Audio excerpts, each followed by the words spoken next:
Cerita ini fakta atau fiksi? Silakan putuskan sendiri.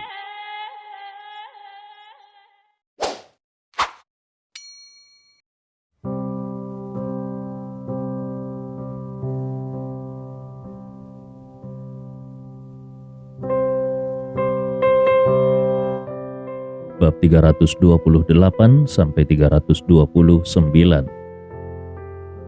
Suara acuh tak acuh dari Gustav terdengar. "Kau baru saja bilang kalau kau akan memenjarakan temanku?" Fang Songxin merasa kesal dan menjadi marah. "Hei, lepaskan aku!" Mata Gustav terlihat dingin. Lengannya memadatkan ki sejatinya dan dia membanting Fang Songxin. Kemudian, ki sejatinya meledak dan dia menghancurkan Fang Songxin ke tanah. Metodenya sederhana namun kasar. Siapa sangka ini akan terjadi di panggung seni bela diri. Tidak ada seni bela diri yang mewah dan tidak ada terlalu banyak pertarungan. Hanya menghancurkan satu sisi, namun dengan sangat keras. Wajah Fang Songxin berlumuran darah dan tubuhnya juga mengalami banyak kerusakan. Wajah ketiga wasit yang berada di bawah panggung dan orang-orang dari Biro Seni Bela Diri Tiongkok satu persatu berubah menjadi gelap. Mereka berpikir kalau Fang Songxin akan menghancurkan Gustav. Tetapi mereka sama sekali tidak menyangka kalau yang terjadi justru sebaliknya. Sebelum pertarungan dimulai, Fang Songxin sudah dihancurkan ke tanah dengan metode seperti itu. Apakah Fang Songxin ini tidak akan bangun lagi? Namun, rasa sakit yang kuat sepertinya sudah menginspirasi semangat juang Fang Songxin. Fang Songxin meraung marah dan energi di sekitar tubuhnya langsung menghantam tangan Gustav. Dia akhirnya bisa bebas. Pada saat ini dia bangun karena merasa malu dan menatap Gustav dengan tatapan mata penuh amarah. Ini sangat menghina. Ini adalah penghinaan yang terang-terangan. Fang Songxin meraung marah. "Pecundang kecil, aku akan memberimu kematian." Sambil meraung, tangan Fang Songxin terbuka dan dia tiba-tiba memadatkan aura yang sangat kuat. Bahkan angin kencang pun bertiup di sekitar mereka. Orang-orang di Biro Seni Bela Diri Tiongkok tertawa dan berbicara. "Itu adalah jurus angin sakal yang didapatkan Fang Songxin di luar negeri. Dia benar-benar mengeluarkan jurus itu untuk berurusan dengan bocah ini. Sepertinya dia benar-benar marah. Terakhir kali dia menggunakan jurus itu untuk membunuh 3 orang kuat. Bocah sombong itu pasti akan mati." Di atas panggung, Fang Songxin mengumpulkan semua auranya ke titik puncak. Dan dalam sekejap, dia bergegas keluar untuk menyerang. Para penonton melihat tangannya memotong langit seperti 2 pisau dan menyeret gelombang ki yang panjang. Seolah-olah 2 pisau panjang jatuh dari langit dan mengeluarkan gelombang ki yang tajam ke arah Gustav. Keduanya terpisah beberapa meter, tetapi ancaman dari langkah ini benar-benar menyeluruh. Gelombang ki yang ganas bergegas menuju Gustav, seolah-olah memisahkan kehidupan dan kematian. Lei Suwei yang ada di antara penonton mengerutkan keningnya dan berkata, "Saat itu, jurus ini dilelang di luar negeri seharga $2 miliar. Itu dianggap sebagai seni bela diri terbaik dan tingkat atas. Aku tidak menyangka kalau lelang itu ternyata dimenangkan oleh Fang Songxin. Orang kuat biasa pasti akan mati menghadapi pukulan itu." Seorang prajurit jiwa naga melirik Lei Suwei dan berkata dengan penuh semangat, "Ketua, apakah sesuatu terjadi pada instruktur? Aku merasa ada sesuatu yang tidak beres." Lei Suwei dan Yingqing saling melirik. Mereka tidak berbicara, namun ada senyum misterius di sudut mulut mereka. Video panggung seni bela diri Agoru saat itu. Kecuali pemimpin nomor 1 Tiongkok, mereka berdua juga sudah melihatnya. Dan kecuali mereka bertiga, tidak ada orang lain yang tahu tentang pemberontakan Gustav. Gambar itu bahkan muncul di dalam mimpi mereka berkali-kali, dan ketika mereka bangun, mereka berkeringat di sekujur tubuh mereka. Fang Songxin ingin membunuh Gustav. Bahkan kalaupun Fang Songxin berkultivasi selama 1000 tahun, tetap saja dia tidak akan mungkin bisa membunuh Gustav. Saat ini, panggung seni bela diri, jurus angin sakal Fang Songxin akan segera jatuh. Jurus itu merobek dan meledakkan udara, sangat menakutkan. Hembusan angin menyapu sekelilingnya, dan kerikil yang tak terhitung jumlahnya langsung berubah menjadi bubuk di bawah serangan jurus angin sakal itu. Semua orang bisa melihat betapa menakutkannya kekuatan itu. Melihat jurus itu akan menebas, senyum dingin muncul di sudut mulut Fang Songxin. Jurus angin sakal dianggap sebagai seni bela diri tingkat tinggi di dunia seni bela diri Tiongkok karena memadatkan kekuatan seluruh tubuh di satu tempat untuk meledakkannya. Bentuknya seperti pisau untuk menyerang. Jurus itu membunuh orang seperti memotong sayuran. Ketika seseorang berlatih sampai titik sukses besar, mereka akan bisa bertarung dengan pedang dan memotong besi seperti lumpur. Meskipun Fang Songxin tidak berlatih sampai titik itu, namun menurutnya sangat mudah untuk Gustav dengan menggunakan jurus itu. Sangat mudah untuk mengalahkan Gustav. Pada saat ini, suara samar tiba-tiba terdengar di telinga Fang Songxin. Apakah kau baru saja mengatakan kalau kau ingin menghancurkan batu nisan orang tuaku? Itu adalah suara Gustav. Dia sama sekali tidak gugup. Suaranya terdengar datar. Dia memperlakukan Fang Songxin seperti angin lalu. Mendengar ini, Fang Songxin menjadi sangat marah. Dia meningkatkan kekuatan di tangannya dan meraung, "Dasar sampah! Jangan berbicara omong kosong denganku." Begitu kata-kata itu selesai diucapkan, Gustav langsung bergerak melawan jurus angin sakal itu. Sebuah telapak tangan menembus angin kencang dan meledak. Telapak tangannya seolah-olah ditutupi dengan lapisan tipis cahaya, dan dia meledakkan ki sejatinya. Kali ini, Gustav bukan hanya bergerak, tetapi dia juga langsung bertabrakan dengan jurus angin sakal Fang Songxin. Karena apa yang disebut oleh semua orang sebagai seni bela diri tingkat tinggi ini, di matanya hanya dianggap sebagai sampah. Dua kekuatan kuat tiba-tiba bertabrakan, dan gelombang ki bergulung-gulung di panggung seni bela diri. Dalam sekejap, seolah-olah terjadi gempa bumi, ada celah di panggung seni bela diri, seperti jaring laba-laba. Angin menderu-deru, dan tempat di mana bentrokan itu terjadi mengeluarkan suara menderu saat debu menutupi langit. Melihat panggung seni bela diri yang dipenuhi debu, semua orang yang ada di bawah panggung seni bela diri menjadi gempar. Dengan emosi tak terbatas dan senyum mengerikan, mereka mulai berbicara satu sama lain. Apakah anak itu sudah gila? Beraninya dia melawan jurus angin sakal Grandmaster Fang. Dia sudah pasti mati. Aku khawatir anak itu bahkan tidak memiliki tubuh yang lengkap nantinya. Tepat pada saat ini, debu menyebar dan dengan segera terlihat kalau hanya ada satu sosok di atas panggung.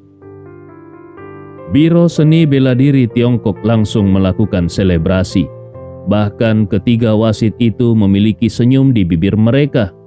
Terdengar suara seorang lelaki tua dari Biro Seni Bela Diri Tiongkok.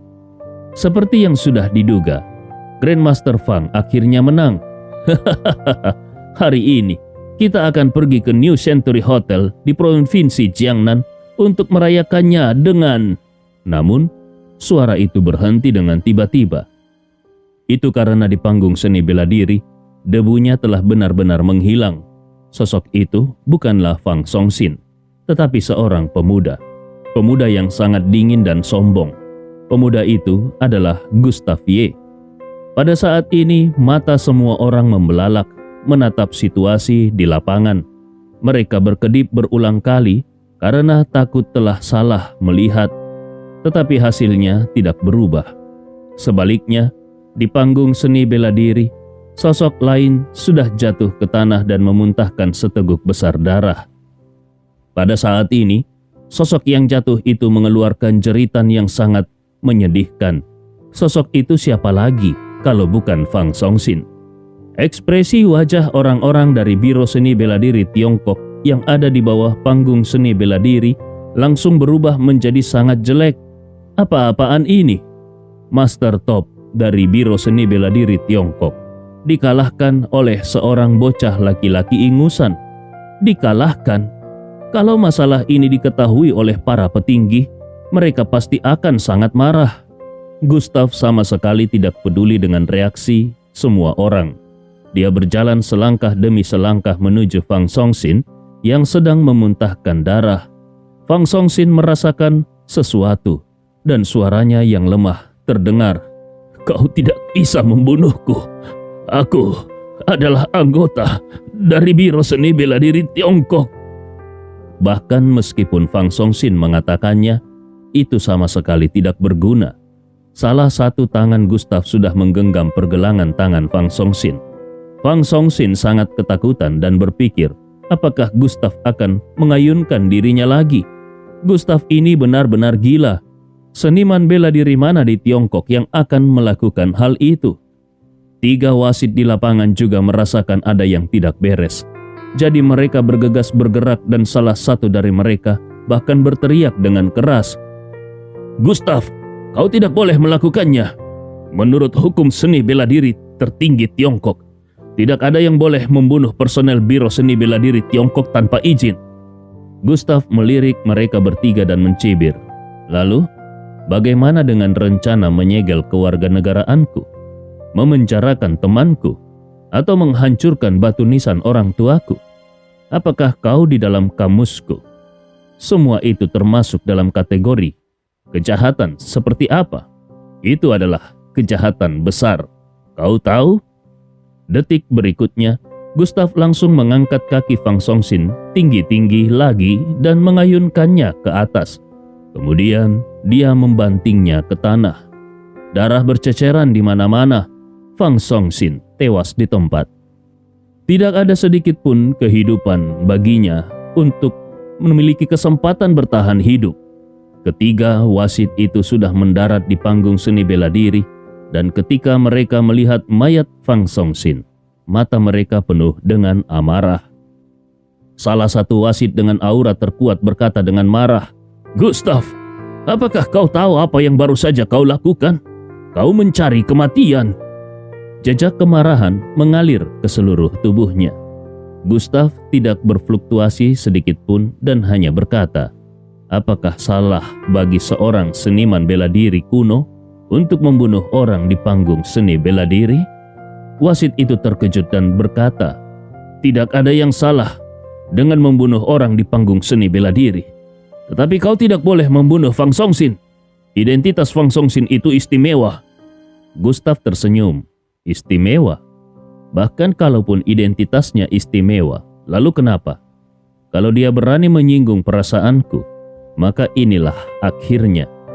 Wasit tersebut tidak bisa menahan diri lebih lama lagi dan langsung memerintahkan kepada rekan-rekannya yang lain. Ayo, kita tangkap bocah gila ini. Mereka bertiga langsung bergegas menuju ke arah Gustav secara serempak.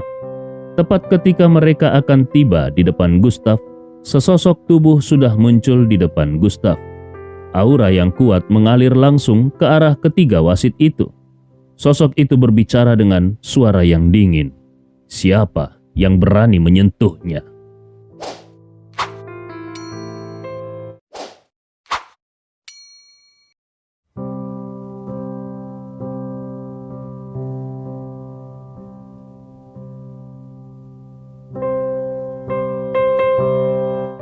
Bab 330 sampai 331. Saat ini, ketiga wasit dari Biro Seni Bela Diri Tiongkok tercengang. Mereka bertiga memandang dengan rasa ingin tahu pada pria yang tiba-tiba muncul, yang masih mengenakan kacamata hitam dan topi di dalam ruangan. Betapa anehnya itu. Tentu saja mereka juga tahu kalau orang ini datang bersama Gustav. Mereka menebak kalau orang ini pasti teman Gustav. Sepertinya teman Gustav ini sudah tidak tahan lagi, jadi dia bergerak. Dilihat dari auranya, orang ini juga seorang seniman bela diri. Pemimpin wasit mencibir dan berkata, "Karena kau adalah seorang seniman bela diri kuno, maka kau pasti tahu konsekuensi dari menyinggung Biro Seni Bela Diri Tiongkok. Kalau kau terus memihak anak itu, kau juga pasti akan mati." Tanpa ekspresi, raksasa berbicara kata demi kata. Siapapun yang berani melangkah maju akan langsung dibunuh pada saat itu juga. Tepat pada saat ini, Lei Shuwei dan yang lainnya juga melangkah ke atas panggung seni bela diri. Lei Shuwei maju selangkah dan berkata dengan dingin, "Sebenarnya sampai sejauh ini, Biro Seni Bela Diri Tiongkok sangatlah tidak bermoral. Ini adalah panggung seni bela diri. Apakah membunuh musuh di atas panggung seni bela diri merupakan suatu kejahatan? Percaya atau tidak, aku akan membawa masalah ini sampai ke tingkat atas. Pada saat itu, kau harus menanggung akibatnya." Ekspresi wajah pemimpin wasit itu sedikit berubah, tetapi dia teringat akan penjelasan pemimpinnya. Kalau Fang Songsin dikalahkan, Gustav tidak boleh keluar dari panggung seni bela diri. Tidak peduli cara apa yang akan dia gunakan. Pemimpin wasit itu memandang Lei Shuwei dan berkata, "Apapun yang kau katakan, tetap saja Gustav sudah melanggar hukum tertinggi Biro Seni Bela Diri Tiongkok. Jadi dia harus mengakui kesalahannya." Begitu Lei Shuwei ingin berbicara, Gustav sudah memerintahkan, "Kalian berdua, turunlah." Mata Yingqing dan Lei Shuwei saling memandang dengan penuh keterkejutan. Mereka berseru secara serentak, "Tuan Ye!" Mereka tidak mengerti kenapa Gustav ingin mereka turun. Gustav berkata, "Aku menyuruh kalian turun karena masalah ini adalah dendam pribadi antara aku dan Biro Seni Bela Diri Tiongkok. Jadi ini tidak melibatkan jiwa naga." Lei Shuwei, Yingqing dan yang lainnya saling melirik dan kemudian hanya bisa turun dari panggung seni bela diri. Mereka tidak berani melawan keinginan Gustav. Tentu saja, yang paling penting adalah mereka percaya bahwa tidak akan terjadi apa-apa pada Gustav. Ketiga wasit itu merasa kalau apa yang dikatakan oleh Gustav itu sangat masuk di akal, jadi mereka pun mengangguk puas. Salah seorang dari wasit berkata dengan arogan, "Karena kau sudah tahu bahwa kau tidak boleh melibatkan orang lain dalam masalah ini, maka kau harus dengan patuh mengikat tanganmu." Nada suaranya tidak diragukan lagi. Gustav bersandar pada pilar di sisi panggung seni bela diri. Dia mengeluarkan sebungkus rokok dari sakunya, lalu mengocoknya dan meletakkannya di mulutnya, kemudian menyalakannya. Asapnya mengepul. Mereka bertiga mengerutkan kening. Mereka tidak mengerti bagaimana Gustav masih bisa merokok pada saat seperti ini. Apakah karena ada tekanan yang begitu besar di dalam hatinya? Tiba-tiba Gustav mengangkat kepalanya dan berbicara. "Menurut hukum tertinggi Biro Seni Bela Diri Tiongkok, konsekuensi apa yang harus kutanggung karena sudah membunuh Fang Songsin?" Pemimpin wasit berdiri dan tersenyum. "Kau harus membayarnya dengan nyawamu." Gustav hanya mengangguk. Oh, setelah itu dia tidak berbicara lagi. Setelah beberapa detik, pemimpin wasit itu berkata, "Nah, karena kau sudah sadar, sekarang kau harus berlutut dengan patuh dan biarkan kami mengambil nyawamu. Biro Seni Bela Diri Tiongkok memiliki eutanasia, jadi setidaknya kau tidak akan merasakan sakit." Ketika dia mengatakan itu, dia tidak peduli apakah Gustav akan setuju atau tidak. Dia tetap akan mencoba yang terbaik untuk membunuh Gustav di panggung seni bela diri. Ini karena ada perintah dari pemimpinnya, yaitu bahwa Gustav tidak boleh keluar dari panggung seni bela diri dalam keadaan hidup-hidup. Dan Gustav hanya berkata santai, "Oh, kurang ajar." Ketiga wasit dari Biro Seni Bela Diri Tiongkok menjadi sangat marah. "Apa-apaan itu?" Pemimpin wasit itu berkata, "Wah, karena kau tidak bekerja sama, maka jangan heran kalau hari ini kau dan Fang Songsin harus mati di panggung seni bela diri bersama-sama." Pemimpin wasit itu mencibir di sudut mulutnya, dan saat dia ingin bergerak, Gustav memadamkan rokok di tangannya. Dia mengeluarkan ponselnya, menekan tombol perekam dan berkata, "Baiklah, karena kita berada di panggung seni bela diri, maka kita akan mengikuti aturan panggung seni bela diri. Kalian bertiga akan melawan kami berdua. Tetapi kita tidak akan bertanggung jawab terhadap hidup dan mati masing-masing. Bagaimana?"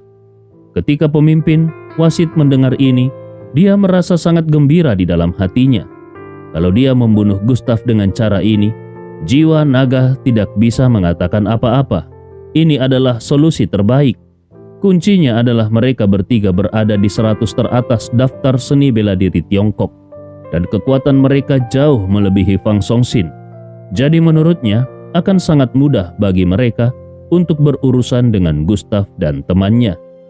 Pemimpin wasit pun berkata, "Bagus, aku suka karaktermu yang seperti ini. Konflik antara seniman bela diri memang harus diselesaikan dengan kekerasan." Gustav berkata dengan santai. Suaranya tidak memiliki riak sedikit pun. "Oke, mari kita mulai." Detik berikutnya, ketiga wasit itu bergegas keluar. Mereka seperti mesin pembunuh dingin yang mendekati Gustav. Tepat pada saat ini, sesosok bayangan melintas dan pria berkacamata hitam itu masih berdiri di depan Gustav. Salah seorang dari wasit itu meraung dengan marah, "Menyingkir dari sini!" Dia bahkan menebaskan telapak tangannya. Gustav yang sedang bersandar di pilar tiba-tiba menyipitkan matanya sedikit dan suara dinginnya terdengar, "Raksasa, jangan tinggalkan satu orang pun dari mereka." Raksasa mengangguk patuh, "Baik, tuanku." Ketiga wasit itu ingin tertawa ketika mereka mendengar perintah absurd Gustav. Tetapi lelaki berkacamata hitam itu sudah bergegas. Angin bertiup kencang dan dia memegang pedang di telapak tangannya. Dia merobek udara dengan pedangnya dan suara siulan meledak di telinga mereka. Wajah mereka bertiga berubah secara serempak. Kecepatan dan aura ini. Pemuda ini adalah master seni bela diri teratas. Sebelum mereka bisa bereaksi, raksasa sudah tiba. Angin pedang meraung membawa jejak bayangan yang menutupi langit dan bumi. Ini membuat orang sulit mengidentifikasi mana yang merupakan keberadaan yang sebenarnya. Ketiga wasit itu buru-buru mundur, dan pada saat yang sama mereka memadatkan pukulan terkuat mereka ke arah raksasa. Bayangan telapak tangan memenuhi langit dan mendorong hembusan angin liar. Ada bunyi dentuman yang konstan dari semburan suara gemuruh yang terus-menerus. Gelombang udara meluap dan menyebar ke segala arah, membuat debu dan kotoran beterbangan. Ketiga wasit itu paling banyak berada di urutan sekitar 80 atau 90 dalam daftar Grandmaster Tiongkok. Sementara raksasa, dalam hal kekuatan saja, setidaknya dia berada di urutan 30 besar dalam daftar Grandmaster Tiongkok. Celah ini bukan hanya seperti parit, ini lebih seperti jurang.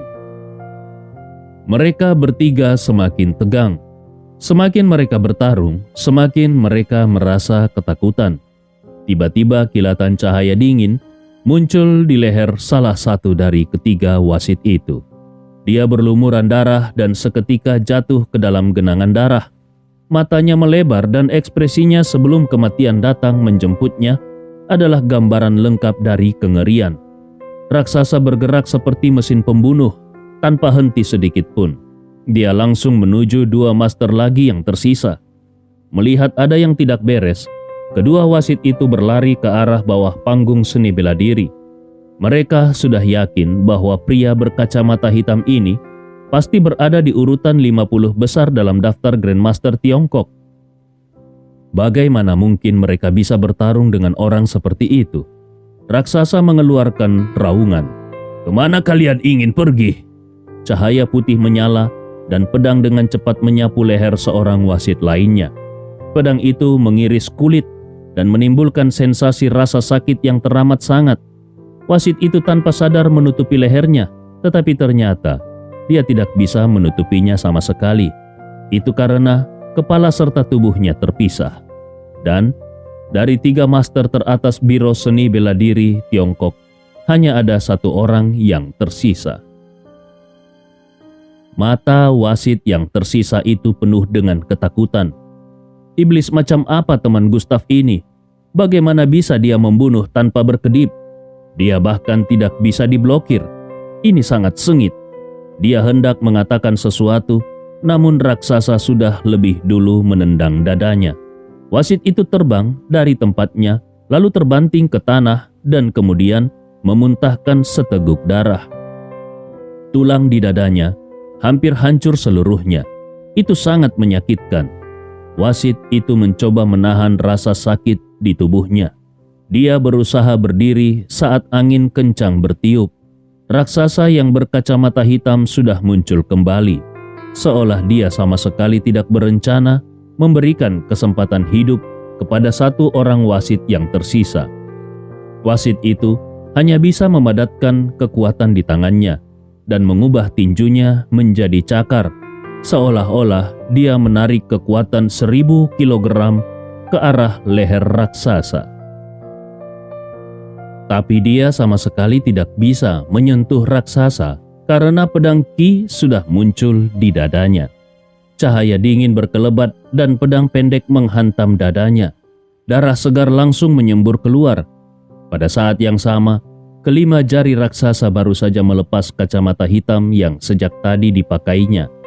Tanpa kacamata hitam, wasit itu akhirnya bisa melihat penampilan raksasa dengan jelas sebelum dia tewas. Tetapi di detik berikutnya, mata wasit itu langsung menyipit hingga ekstrim dan pupil matanya penuh ketakutan dan keterkejutan. Dia sangat familiar dengan wajah itu. Ternyata pria berkacamata itu adalah Takeshi Kitano, penguasa nomor 1 di negara pulau. Pria itu adalah pemimpin dari Martial Emperor Society, master top dengan reputasi yang sangat hebat. Tapi bagaimana bisa? Bagaimana orang sekuat itu bisa begitu menghormati seorang Gustav? Memangnya kemampuan apa yang dimiliki Gustav sehingga bisa membuat seorang Takeshi Kitano mengikutinya?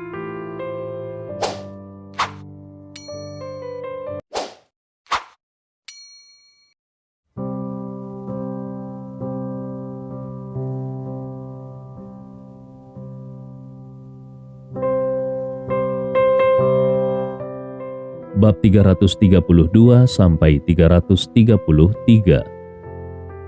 3 wasit dari Biro Seni Bela Diri Tiongkok semuanya terbunuh.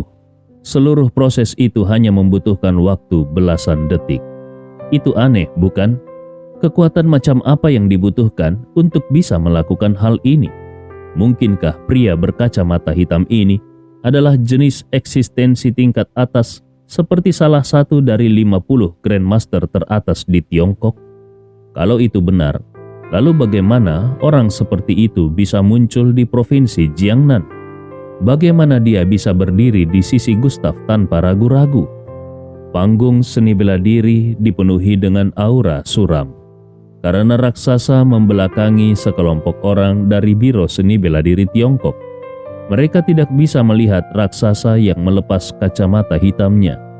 Sebuah cibiran muncul di sudut mulut raksasa, dan dengan genggaman dari kelima jarinya, kacamata hitam itu kembali ke tangannya, bahkan lebih menutupi matanya.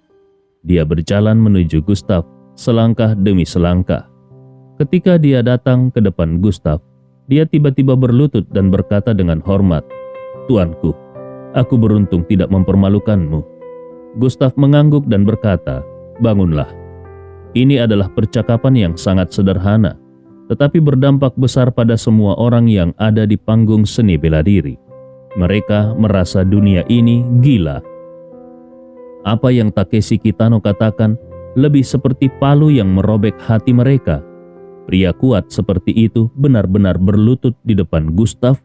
Sikap macam apa ini? Bukankah dikatakan bahwa orang yang kuat akan sangat memperhatikan martabatnya? Semua orang bisa melihat kalau kekuatan pria berkacamata itu jauh melampaui Gustav, tetapi dia berlutut di depan Gustav. Pada saat ini, semua orang terpana. Seorang master top semacam itu tidak lebih dari bawahan Gustav. Apa yang salah dengan dunia ini?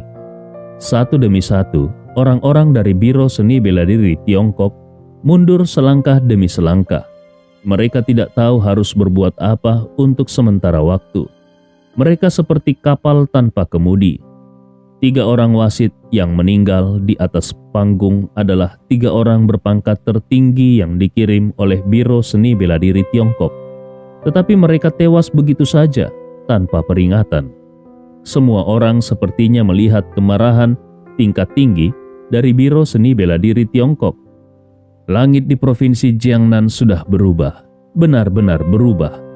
Pada saat ini, Lei Suwei dan Yingqing mengerutkan kening mereka. Dari posisi mereka, kebetulan mereka bisa melihat raksasa melepas kacamata hitamnya. Meskipun hanya sesaat, rasa familiar membuat mereka yakin kalau mereka pernah melihat orang ini di suatu tempat. Di dalam hati mereka bahkan mencurigai kalau pria berkacamata hitam itu sebagai Takeshi Kitano. Tetapi bagaimana mungkin Takeshi Kitano, master teratas dari Martial Emperor Society, bersedia menjadi bawahan Gustav? Karena tidak mengetahui segalanya, mereka pun hanya bisa menekan keraguan di hati mereka. Namun, ada jejak kesedihan di alis Lei Suwei. Dia menatap mayat-mayat di atas panggung. Kali ini, 4 orang tewas dari Biro Seni Bela Diri Tiongkok. Dan status keempat orang ini tidak terlalu rendah. Gustav benar-benar menyinggung Biro Seni Bela Diri Tiongkok. Dengan karakter Biro Seni Bela Diri Tiongkok, mereka pasti tidak akan membuat Gustav merasa lebih baik. Tetapi tidak peduli apa, jiwa naga juga tidak akan menyia-nyiakan upaya untuk berdiri di sisi Gustav. Lei Suwei bergumam, nanti hubungi orang nomor 1. Hanya orang nomor 1 yang bisa melindungi Gustav saat ini. Di panggung seni bela diri, Gustav baru saja akan pergi ketika tiba-tiba seseorang dari Biro Seni Bela Diri Tiongkok berbicara. Gustav, kau dalam masalah besar. Langkah kaki Gustav berhenti. Tatapan dinginnya menyapu orang-orang dari Biro Seni Bela Diri Tiongkok dan berkata, kalau kau merasa tidak senang, kau bisa berdiri dan kau bisa naik ke sini bersamaku. Aku akan memberimu waktu 5 detik. Ada keheningan di sekitar venue. Segera waktu 5 detik pun sudah berlalu, tetapi tidak ada satu orang pun yang maju. Tentu saja siapa yang berani berdiri dan maju pada saat ini? Ada 2 dewa yang sangat menakutkan di panggung seni bela diri. Naik berarti mati. Gustav mencibir dan dengan 1 langkah saja seluruh tubuhnya sudah melompat dan menuju keluar. Dia berkata, raksasa, ayo kita pergi. Mendengar ini bukan hanya Biro Seni Bela Diri Tiongkok, tetapi bahkan Lei Suwei pun diam-diam mengingat nama yang baru saja disebutkan itu. Nama raksasa ditakdirkan untuk menyebar di dunia seni bela diri Tiongkok. Mereka mencari keberadaan 100 master teratas dalam daftar Grandmaster Tiongkok, tetapi mereka tidak menemukan siapapun yang bernama raksasa. Pada saat yang sama, jauh di pegunungan Kunlun, lusinan master dari keluarga Wu sedang duduk bersila dan berkultivasi dengan sabar. Mereka sedang menunggu. Meskipun lelaki tua berjubah itu sudah berjanji untuk duduk di keluarga Qin dan bahkan menerima Qin Zheng Yang sebagai muridnya, tetapi dia tidak pergi sesegera mungkin. Sebaliknya, dia membawa Qin Zheng Yang ke rumah. Tidak ada yang tahu apa yang sedang terjadi di dalam rumah. Yang mereka dengar hanyalah tawa hangat selama beberapa hari. Tidak hanya itu, tetapi ada suasana terobosan kuat yang meluap di rumah. Tangan Qin Kun, ayah Qin Zheng Yang, gemetar. Dia tahu betul bahwa dia pasti tidak akan kehilangan apapun dengan menukar semua ini dengan pusaka keluarga Qin. Setelah beberapa saat terdengar bunyi menderit yang keras dan pintu pun terbuka. Qin Zheng Yang dan lelaki tua berjubah itu berjalan keluar pada saat bersamaan. Pada saat ini, Qin Zheng Yang tidak seperti dulu lagi. Auranya sangat mengerikan, kekuatannya sangat ekstrim. Qin Kun buru-buru berdiri dan berkata dengan penuh semangat, Zheng Yang, kau... Sudut mulut Qin Seng yang menunjukkan sedikit kesombongan. Ayah, guru mengajariku metode kultivasi, dan aku baru menyadari bahwa seni bela diri kuno yang telah kukembangkan sejak aku masih kecil adalah omong kosong. Dalam beberapa hari terakhir, kultivasiku telah mengalami terobosan, dan aku merasa seluruh tubuhku penuh dengan kekuatan. Sekarang aku bahkan bisa menantang keberadaan 100 teratas dalam daftar Grandmaster Tiongkok. Qin Kun tersentak dan berkata dengan penuh semangat, "Benarkah?" Qin Seng yang mengangguk. Dia melirik lelaki tua berjubah di sampingnya dan berkata dengan hormat, "Ini semua berkat ajaran guru yang baik." Lelaki tua berjubah itu berkata tanpa ekspresi, "Kau memiliki bakat yang bagus. Hanya saja, kau belum menemukan cara yang tepat untuk berkultivasi. Aku hanya membantumu memperbaikinya." Qin Kun sangat gembira di dalam hatinya. Dia memikirkan sesuatu dan buru-buru bertanya, "Tuanku, apakah saat ini kau bersiap untuk berangkat ke keluarga Qin di provinsi Jiangnan?" Laki tua berjubah itu melihat ke satu arah. Matanya sedikit menyipit dan dia berkata, "Kau bisa mengatur pesawat lusa. Karena sebelum ini, aku ingin membawa Zheng Yang ke suatu tempat. Tidak peduli apa, aku harus memastikan bahwa tidak ada masalah lain dengan apa yang diberikan keluarga Qinmu kepadaku." Qin Kun mengangguk, "Baik, Tuan." Qin Kun sangat bahagia di dalam hatinya. Mulai sekarang siapa lagi yang bisa menjadi lawan keluarga Qin? Saat ini di Villa Ming Cui, Gustav secara alami tidak bisa membiarkan raksasa tinggal di villa. Jadi dia langsung memintanya untuk menghubungi Wu Xiangming. Masih ada beberapa kamar kosong di kediaman Wu Xiangming. Namun, ini bukanlah solusi jangka panjang. Gustav menelpon Raja Nanjiang dan memintanya untuk menemukan cara untuk mengosongkan villa di sebelahnya. Meskipun ada keluarga yang sudah lama tinggal di samping villa Raja Nanjiang, tetapi selama uangnya ada, tentu saja mereka akan pindah dengan patuh. Di dunia saat ini, siapapun yang memiliki uang akan memiliki kekuasaan. Gustav memasuki villa dan menemukan sebuah koper putih. Dia sedikit mengernyit, dan saat dia ingin berbicara, sesosok bayangan muncul di depannya. Matanya terlihat jernih, hidungnya mancung, dan pipinya sedikit melengkung seperti buah pir. Sosok itu terlihat sangat cantik. Sosok itu adalah Stella Xia. Senyuman muncul di sudut mulut Gustav saat dia bertanya, "Stella, kau sudah kembali?" Setelah tidak bertemu satu sama lain selama beberapa hari, Gustav menemukan kalau Stella menjadi semakin cantik. Stella mengangguk ringan dan berkata sambil tersenyum, "Aku sudah ingin kembali beberapa hari yang lalu, tetapi ada sedikit insiden di rumah nenekku, jadi kepergianku ditunda."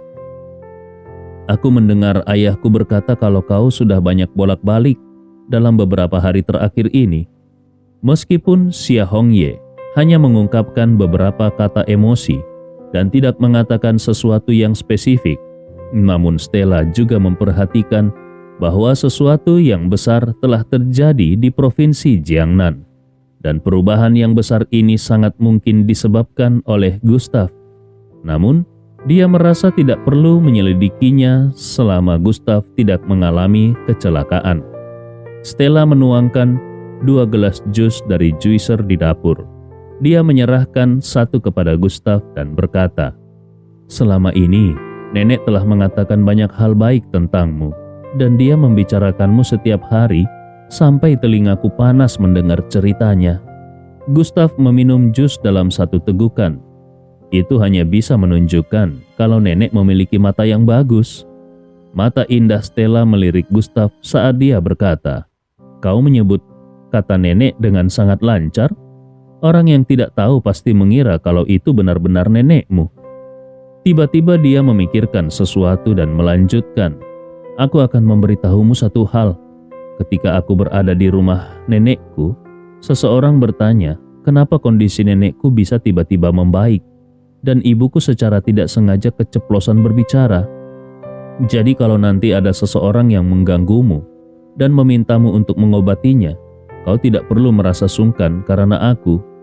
Stella tidak ingin menimbulkan masalah bagi Gustav karena dirinya sendiri.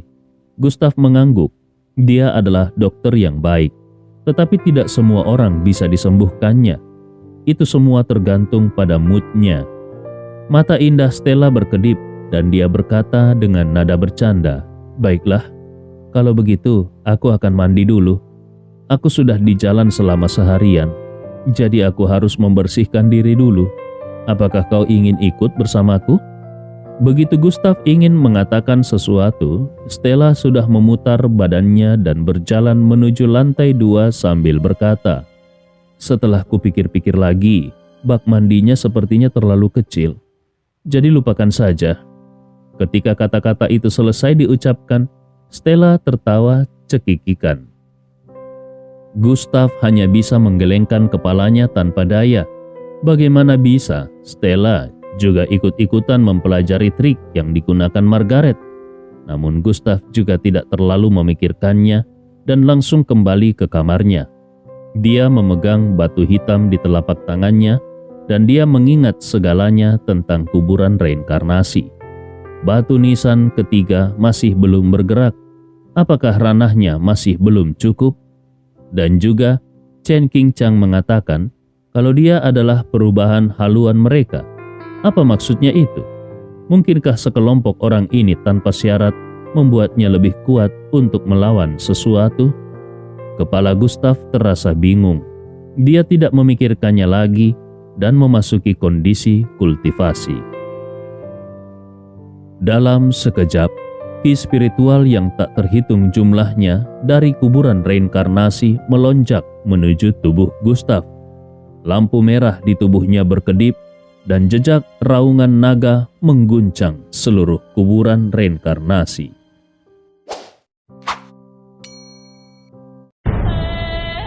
Cerita ini fakta atau fiksi? Silakan putuskan sendiri.